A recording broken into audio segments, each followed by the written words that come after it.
আজকের এই মাহফিলের আয়োজনের উদ্দেশ্য লক্ষ্য ভবিষ্যৎ জিন্দেগিতে আমাদের করণীয় সম্পর্কে বিস্তারিত আলোচনা শুনেছেন।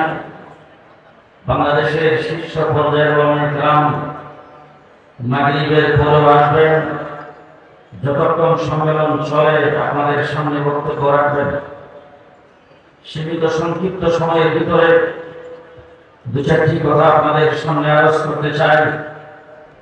আজকে সিরাতুন নবী সম্মেলন গোটা পৃথিবীতে আদম আলাইহিস সালাম থেকে শুরু করে আজ পর্যন্ত যত মানুষ পৃথিবীতে আগমন করেছেন, কিয়ামত পর্যন্ত যত মানুষ আসবে, সে যে ধর্মের হোক না কেন, যেই মতাদর্শের হোক না কেন, যে লাইনে বড় কোনো ব্যক্তি হোক না কেন, নাস্তিক হোক, আস্তিক হোক, ইহুদি, খ্রিস্টান, বৌদ্ধ হোক, হিন্দু হোক, অথবা কোনো ওলি আবদাল, গাউস, কুতুব হোক, প্রত্যেকের জীবনে আলোচনা করতে গেলে জন্ম থেকে শুরু হবে, মৃত্যু হইলে শেষ।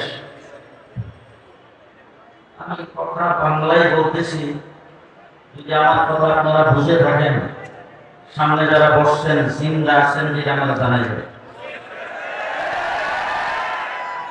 আজ বাংলাদেশে গোটা পৃথিবীর জমিনে ইমাম বুখারী রাহমাতুল্লাহ আলাইহির জীবনী আলোচনা করবেন।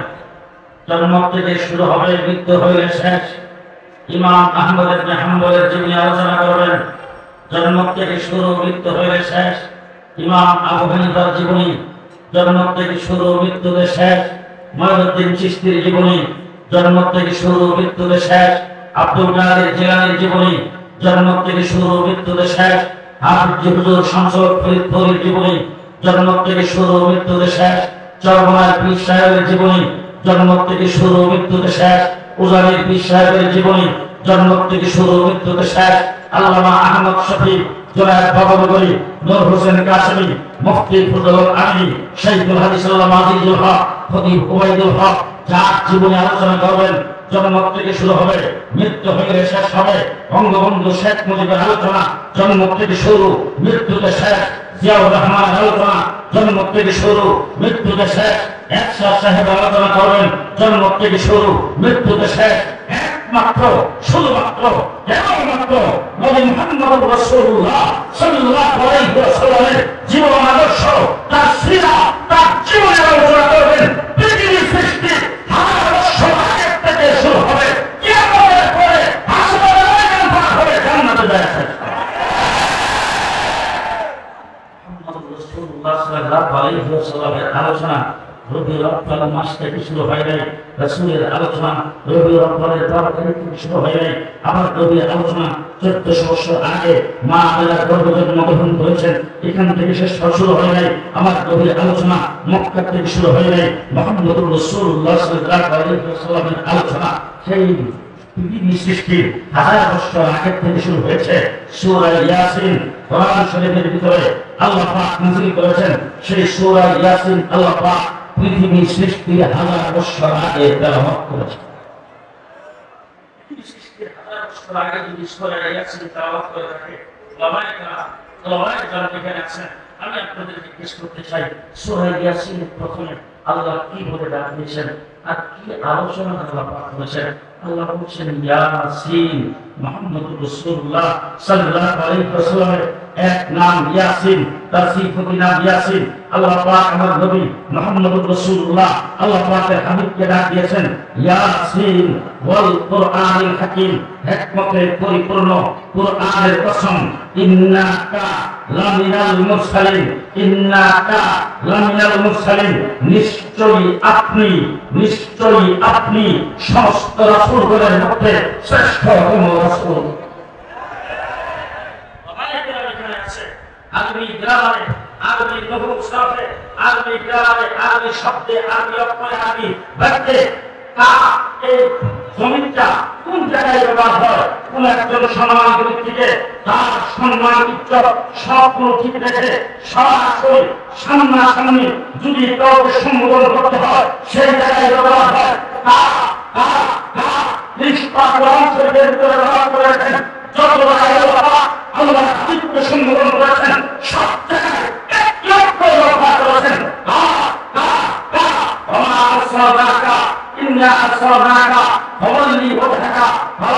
جنك فلا وربك لا تحرك به لسانك يا أيها المدثر قم فأنذر فربك فثيابك والضحى والليل إذا سجى ما ودعك ربك وما قلى والآخرة خير لك من الأولى وسوف يؤتيك ربك فترضى ألم يأتك يتيما فآوى ووجدك ضالا فهدى ووجدك عائلا فأغنى ألم نشرح لك صدرك ووضعنا عنك وزرك الذي كنت إنا أعطيناك فسبح بحمد ربك সূরা ইয়াসিন তেলাওয়াত করেছেন আল্লাহ পাকের হাবিবকে যেন আল্লাহ পাক সামনে বসায় বলেন ইন্নাকা লামিনাল মুরসালিন নিশ্চয়ই আপনি সমস্ত মুরসালিনদের মধ্যে শ্রেষ্ঠ রাসূল রাসূলুল্লাহ সাল্লাল্লাহু আলাইহি ওয়াসাল্লামের আলোচনা আসলে সময় আসলে পর আসছিলাম কিছু সাত জায়গায় বলবো গত বছর আসছি এখানে সে গাড়ি থামার পরে জিজ্ঞেস করলাম কি ব্যাপার নবীও দেখি না মাহফিলের কোনো আওয়াজ শুনি না ওই একটা লোক পাই না জিজ্ঞেস করলাম কোথায় মাহফিল তো শুধু এইখানে না বলে একদম প্রশ্ন তোলার নিজে নিচ্ছে জায়গায় গেলাম জায়গায় বসতে এই জায়গায় কেন যুক্ত আমার কি হয়েছে সেখানে দেয় নাই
আলোচনাকে সেটা দেখা থাকে না কার সারা ভিতরে কি প্রকাশ করতে পারে পারে আদম থেকে মুহাম্মদ রাসূলুল্লাহ সাল্লাল্লাহু আলাইহি ওয়াসাল্লাম পর্যন্ত আল্লাহ রাব্বুল আলামিন ডাকলেন ওই আখরাতুল্লাহ বিসা কাল্লাযী লামা আতাতুকুম কিতাব ওয়া হিকমা রূহের জগতে আল্লাহ পাক সেখানে সেমিনার করেছেন ওই সেমিনারের সমস্ত নবীরা সেই জায়গার মধ্যে গিয়েছেন যারা নবুয়তের টিকিট প্রাপ্ত ওই জায়গার মধ্যে গেছে মির্জা গোলাম কাদিয়ানী যেহেতু নবুয়তের টিকিট প্রাপ্ত না সে কিন্তু কোনো জায়গায় পাবে না সেই জায়গায় নবীদের সামনে আলোচনা করবেন একমাত্র আল্লাহ আলোচ্য বিষয় হল নবী মুহাম্মদ রাসূলুল্লাহ শ্রোতা হবেন 1,24,000 নবী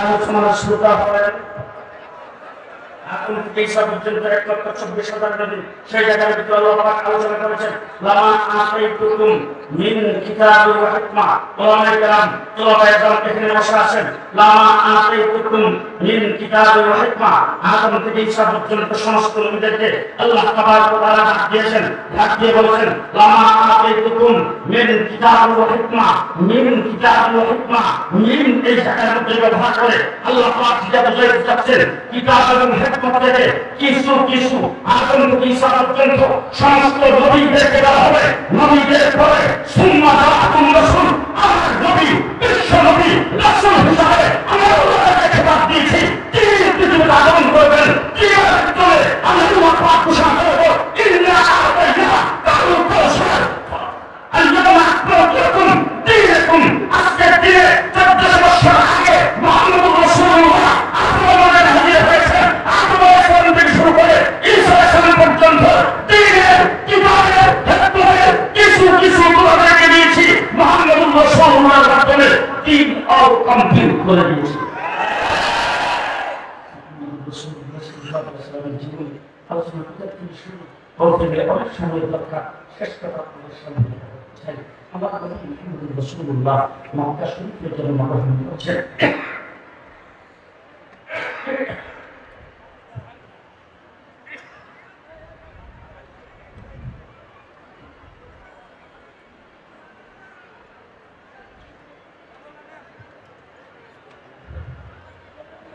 আমার নবী মক্কা শরীফের জন্য মনোনয়ন করেছেন। 40টা বছর পর্যন্ত মক্কা নগরীতে কাটিয়েছেন। বড় বড় মানুষগুলির মাঝে কাটিয়েছেন, চরিত্রহীন মানুষগুলির মাঝে কাটিয়েছেন, যাদের কোনো সভ্যতা ছিল না, যাদের কোনো সংস্কৃতি ছিল না। আমি আপনাদের জিজ্ঞেস করতে চাই, 40 বছরের ভিতরে রাসূলের চরিত্রের উপরে সামান্যতম কোনো কলঙ্ক ছিল না?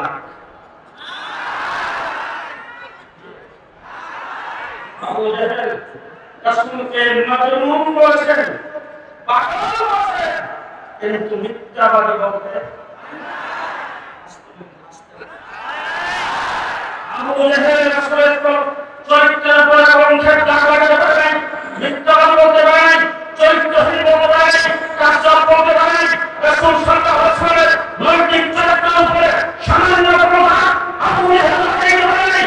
আবু জাহেল রাসূলকে মৃত্যু বলে, রাসূলকে চরিত্রহীন বলে গালি দিতে পারে নাই। বাংলাদেশের মুসলিম রাসূলকে চরিত্রহীন বলে গালি দিয়েছে।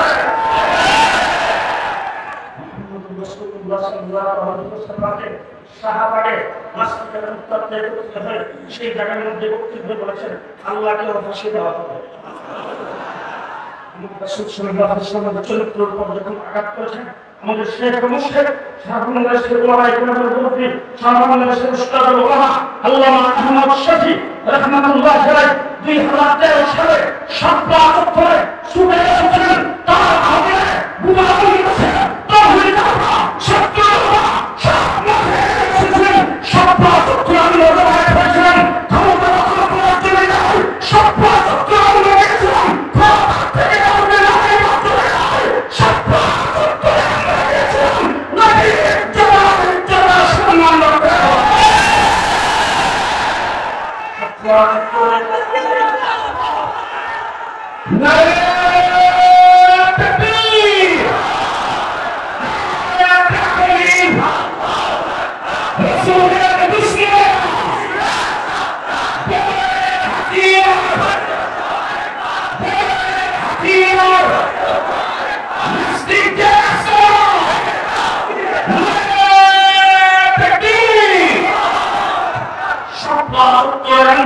সংগ্রাম ছিল আল্লাহর ইজ্জত রক্ষার জন্য, আল্লাহ পাকের বক্তব্য করার জন্য। আমরা সেখানে আত্মগোপন করেছিলাম, নামাজ পড়েছি, জিকির করেছি, মানবত করেছি, কান্নাকাটি করেছি। সেখানে কোনো আন্তরিক কার্যক্রমে লিপ্ত ছিলাম না। আমরা সেখানে আল্লাহ সেখানে হাজির হয়েছিল। বাতিলের কথা মনে করে যারা সভ্যতা করে তাদেরকে আমাদের ইস্তেমা করে হলো ফাঁসির কাস্তে।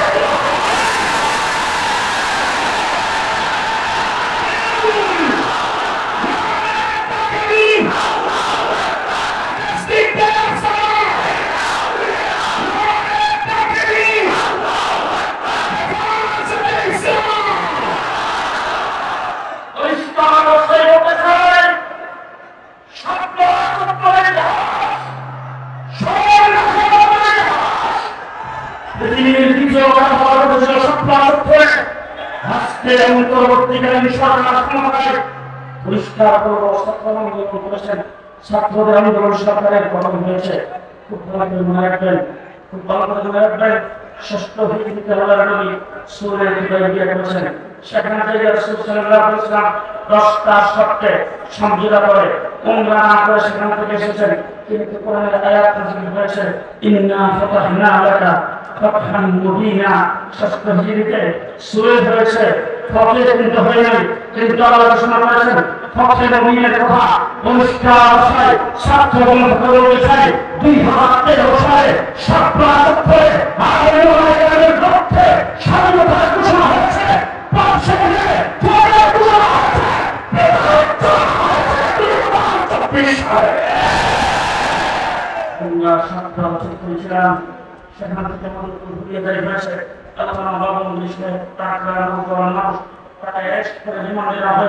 তিনি সেখান থেকে হুইল চেয়ারে রয়েছেন, জীবনী কোনদিন শুরু হয়ে দাঁড়াতে পারে না।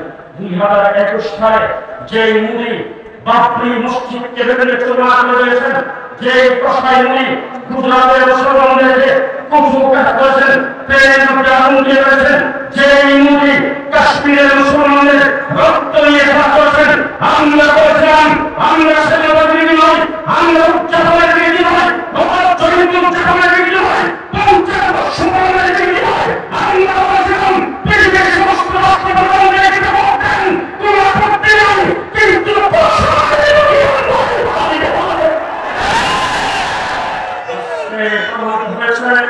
আজকে প্রমাণিত হয়েছে মোদী বাংলাদেশের বন্ধু নয়, আজকে প্রমাণিত হয়েছে ভারত বাংলাদেশের বন্ধু নয়। ভারত বাংলাদেশের বন্ধু হতো সেই শেখ হাসিনা লন্ডনে আশ্রয় জন্য ছেড়েছে, লন্ডন থেকে আশ্রয় দেয় নাই, ব্রিটেন আশ্রয় দেয় নাই, ইউরোপের কোন রাষ্ট্র দেয় নাই, আমেরিকা থেকে আশ্রয় দেয় নাই। যে মোদী যে ভারত শেখ হাসিনার উপর একটি প্রেসিডেন্ট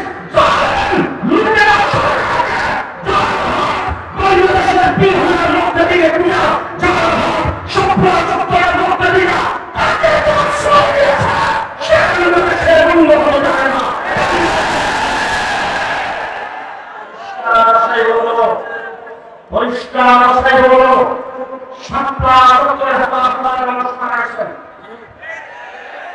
2021 সালে আমার 21 ভাই ছিলাম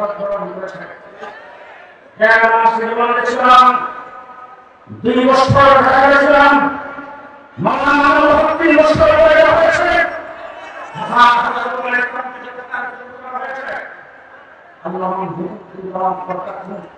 তার 4টা সন্তানকে জেলখানার জন্য নির্যাতন করেছেন। ওনার প্রত্যাশায় পূর্ণ হয় নাই, রাস্তায় ওনার আক্রমণ হয়েছে, এরপরও কোনদিন মামলা করে নাই।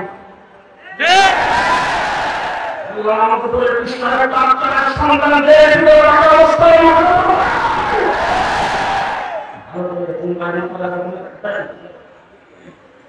অবস্থায় যারা চাকরি করার ভূমিকা পালন করেছেন, যারা পেশাজীবী হয়েছে, যারা চাকরি হয়েছিল, যারা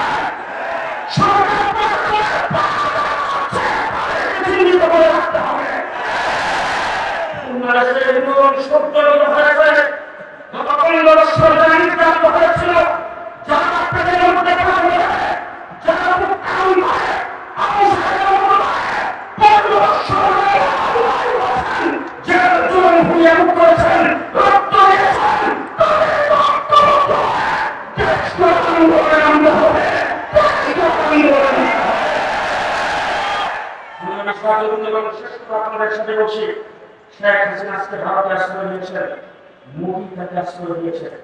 পরিষ্কার অন্তর্বর্তীকালীন সরকারকে বলবো শেখ হাসিনাকে বাংলাদেশে ফিরিয়ে আনা হবে, শেখ হাসিনাকে বাংলাদেশে ফিরিয়ে আনা হবে।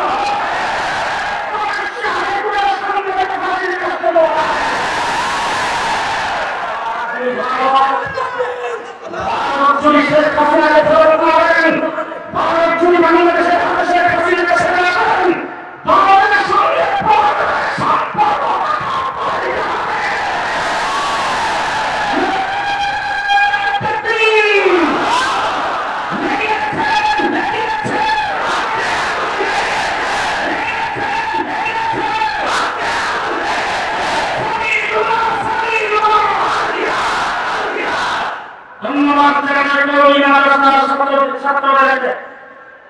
স্কুল কলেজ ইউনিভার্সিটির ছাত্ররা বৈষম্যবিরোধী আন্দোলন করেছেন, সেই আন্দোলনের সাথে কাঁধে মিলে আপনারা হাঁটেছিলেন।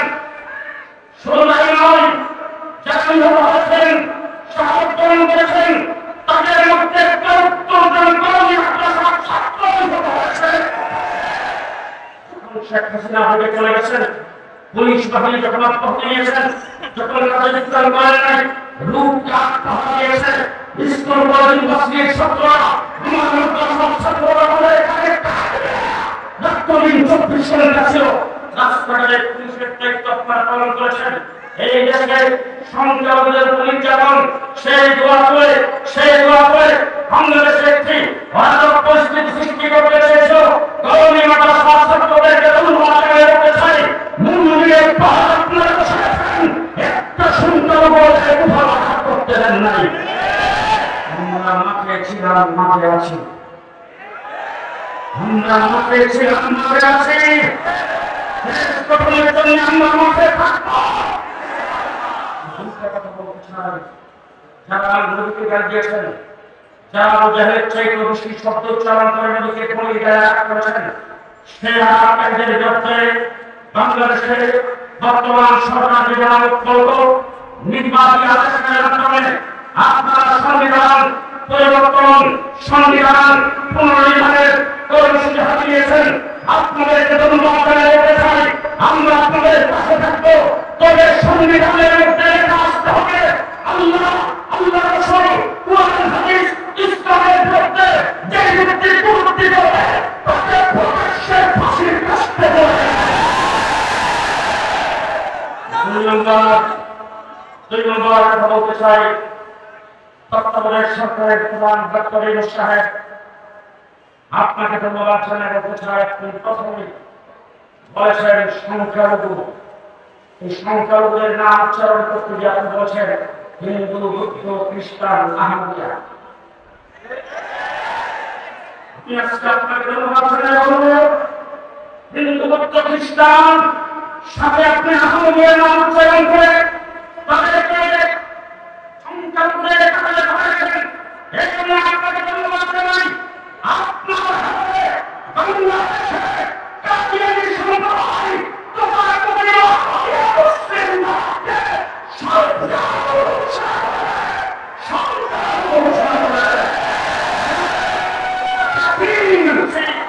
আমরা সবাই চাচ্ছি হিন্দু এসে জায়গায় বসবাস করে, বুদ্ধিশালী বসবাস করে, খ্রিস্টান এসে জায়গায় বসবাস করে, কাদিয়ানীরাও এই দেশে হিন্দু, বৌদ্ধ, খ্রিস্টানের মতো বসবাস করে। আহমদিয়া মুসলিম জামাত তাদের নাম ব্যবহার করতে পারবে না। আজকে আপনাদের এখানে যে সমস্ত দোকানের সামনে সাইনবোর্ড, অনুরোধ সাইনবোর্ড যদি আরেকটা দোকানের মধ্যে লাগানো হয়, সেই দোকানদার মানবে। আপনাদের এখানে যে স্কুলের নাম যদি আরেকটা স্কুল আরেক জায়গায় হয়, ওই স্কুলওয়ালারা মানবে।